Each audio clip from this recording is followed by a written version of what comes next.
কাৰণ এই কথাখিনি মই এতিয়াই নকৈ যদি পিছত কওঁ তোমালোকে ডিসিশন লোৱাৰ পিছত কৈ কোনো লাভ নহব। নমস্কাৰ, যিসকলে এইবাৰ এইচএছ ফাইনেল এক্সামত এপিয়াৰ হৈছা, তোমালোকে হয়তো আমি বিভিন্ন ভুল কৰোঁ জীৱনত, শুধৰণি কৰোঁ।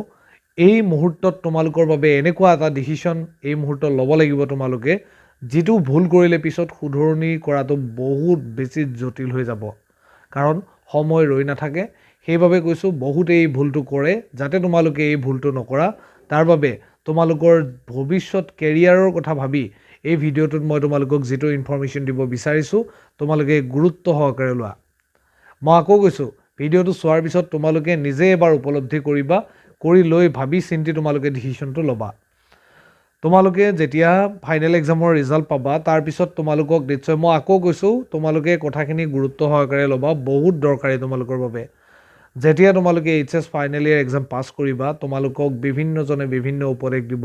কোনোবাই মেডিকেল পঢ়িম ভাবি থৈ দিছা, কোনোবাই ইঞ্জিনিয়াৰিঙৰ কথা ভাবিছা, কোনোবাই পলিটেকনিক ভাবিছা, তেনেকুৱা ধৰণৰ লাইন কিছুমান ভাবি থৈ দিছা। তাত যদি তোমালোকে বিচৰা মতে চিট পাই যোৱা, ক'বলগীয়া নাই। কিন্তু যদি হায়াৰ ছেকেণ্ডেৰী পাছ কৰিলে, এতিয়া মই কি কৰা উচিত?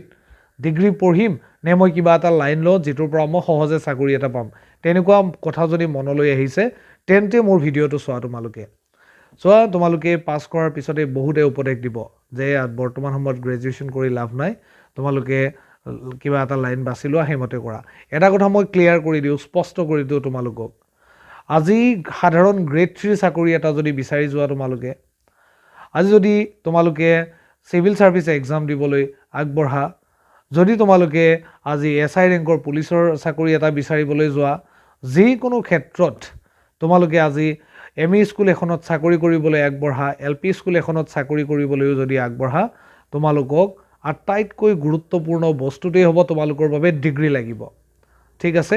গতিকে আজি হায়াৰ ছেকেণ্ডেৰী পাছ কৰি শ্বৰ্টকাট বিচাৰি পটকৈ চাকৰি এটা ল'বলৈ আগবঢ়া মানে কি, তুমি যিটো চাকৰি পাবা তাৰ ষ্টেণ্ডাৰ্ড হায়াৰ ছেকেণ্ডেৰী পাছৰে হ'ব, কেতিয়াও গ্ৰেজুৱেটৰ হ'ব নোৱাৰে। আজি বেংকিং ছেক্টৰত IBPS এক্সাম দিব পাৰা, SSCৰ পৰীক্ষা দিবলৈ গ'লেও তোমালোকে গ্ৰেজুৱেট লেভেল এক্সাম দিবলৈ গ্ৰেজুৱেট হ'বই লাগিব। গতিকে আজি মেডিকেল পঢ়িও বহু মানুহে চৰকাৰী চাকৰি নাপায়, তেওঁলোকে প্ৰাইভেট জব কৰিছে। বহুতে ইঞ্জিনিয়াৰিং কৰিও প্ৰাইভেট জব কৰিছে, সেইবুলি মানুহে মেডিকেল বা ইঞ্জিনিয়াৰিং কৰিবলৈ বাদ দিয়া নাই।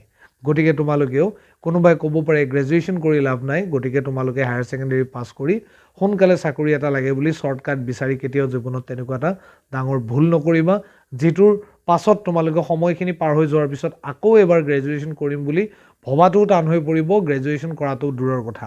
কাৰণ সময় ৰৈ নাথাকে, তোমালোকৰ পঢ়াৰ যিটো বৰ্তমানৰ যিটো ধাৰাবাহিকতা এইটো কেতিয়াও নাথাকে। গতিকে মই তোমালোকক এইটোৱে ক'ব বিচাৰিছোঁ, যদি মনত এই প্ৰশ্নটো আহিছে মই হায়াৰ ছেকেণ্ডেৰী পাছ কৰিম বা পাছ কৰাৰ পিছত মই কি কৰা উচিত হ'ব, কিবা এটা শ্বৰ্টকাট লাইন লওঁ চাকৰি এটাৰ বাবে, নে মই গ্ৰেজুৱেশ্যনটো কৰি লওঁ, তেন্তে গ্ৰেজুৱেশ্যন 3 বছৰৰ কথা একেবাৰে নাভাবি এনজয় কৰি গ্ৰেজুৱেশ্যনটো কমপ্লিট কৰি লৈ তোমালোকে বাকী যি ভাবা তাৰপিছত আগবাঢ়িবা। কোনোবাই মাষ্টাৰ্ছ ডিগ্ৰী কৰিব পাৰা, কোনোবাই বেলেগ কিবা কৰিব পাৰা। কিন্তু মই যিটো ক'লোঁ যে আনৰ কথা শুনি হায়াৰ ছেকেণ্ডেৰী পাছ কৰি চাকৰিৰ শ্বৰ্টকাট বিচাৰি ভুল নকৰিবা, কাৰণ পৰৱৰ্তী সময়ত যিবিলাক সুবিধা আহিব তাত গ্ৰেজুৱেশ্যন লগাটো প্ৰায় কম্পালচৰি হৈ পৰিব প্ৰায়ভাগ চাকৰিত।